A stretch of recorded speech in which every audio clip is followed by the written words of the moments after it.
menjelaskan tentang pengertian asbabun nuzul.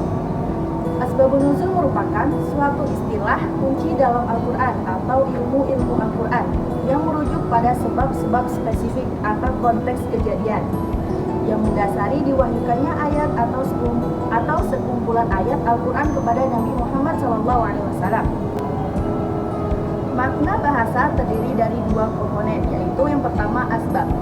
Ini adalah bentuk jamak dari kata sebab yang bermakna sebab, alasan, atau latar belakang. Yang kedua, nuzul. Bisa diartikan sebagai turun, penurunan, atau pewahyuan. Dan ilmu ini membahas sebab-sebab turunnya suatu ayat atau beberapa ayat yang berkaitan dengan suatu peristiwa atau pernyataan yang muncul pada masa Nabi Muhammad SAW. Dalam konteks pembahasan ini, ada beberapa ayat Al-Quran yang turun untuk menjawab pernyataan atau peristiwa yang terkait dengan fenomena alam, termasuk biologi.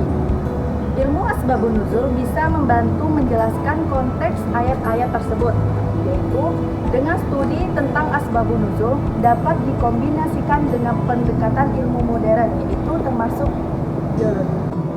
Selanjutnya adalah sejarah perkembangan ilmu asbabun nuzul terbagi menjadi 3 periode. Yang pertama, asbabun nuzul belum berdiri menjadi disiplin ilmu. Asbabun nuzul yang digali masih seputar sejarah dan ucapan Nabi. Yang kedua, asbabun nuzul telah mendapat perhatian yang serius dari ulama tafsir, dianggap sebagai sarana memahami Al-Quran. Yang ketiga, asbabun nuzul oleh para ulama dikaji secara khusus hingga lahir menjadi disiplin ilmu tersendiri.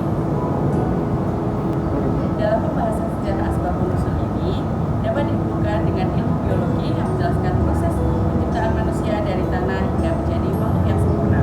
Allah kemudian menjelaskan tahapan penciptaan manusia dari bahan yang sederhana menjadi makhluk hidup. Asbabun nuzul adalah sebab atau latar belakang turunnya Al-Quran. Untuk memahami ayat secara tepat, kita perlu mengetahui konteks turunnya melalui 3 metode utama. Yang satu adalah analisis hadis, yaitu meneliti hadis yang menjelaskan peristiwa turunnya. Yang kedua, tafsir klasik, seperti karya Ibnu Katsir dan At-Tabari yang menjelaskan kondisi dan makna ayat berdasarkan asbabun nuzul. Yang ketiga, penelitian sejarah, yaitu menelusuri catatan dan budaya. Yang ketiga, penelitian sejarah, yaitu menelusuri catatan dan bukti sejarah pada masa Nabi untuk memahami konteks sosial dan budaya saat ayat diturunkan. Namun, tidak semua ayat memiliki latar belakang yang diketahui dengan pasti. Karena itu, penelitian asbabun nuzul harus dilakukan dengan hati-hati dan berdasarkan bukti yang kuat. Pemahaman ini penting agar tafsir Al-Quran sesuai dengan konteks dan makna aslinya. Ada banyak sekali ayat yang menjelaskan tentang relevansi dengan bidang keilmuan biologi, seperti halnya dalam surat Yasin ayat 36 yang berarti Maha Suci Allah yang telah menciptakan semuanya berpasang-pasangan, baik dari apa yang ditumbuhkan oleh bumi, dari diri mereka manusia sendiri, maupun dari apa yang telah mereka ketahui.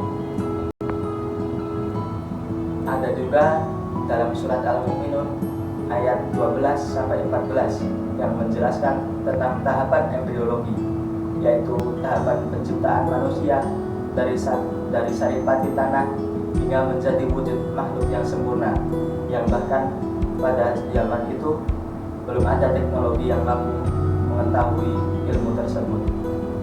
Dan ada juga surat Az-Zumar ayat 21 yang menjelaskan tentang siklus hidrologi dalam menumbuhkan tumbuhan. Karena pada dasarnya air merupakan asal mula dari suatu kehidupan, seperti yang dijelaskan dalam Quran surat Al-Anbiya ayat 30. Secara keseluruhan, relevansi ayat-ayat Al-Quran tentang ilmu biologi memang tidak ada asbabun nuzul yang spesifik untuk masing-masing ayat.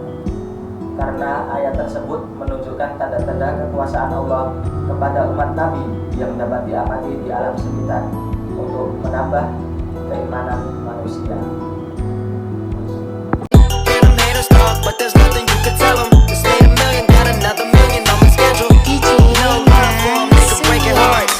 No keys.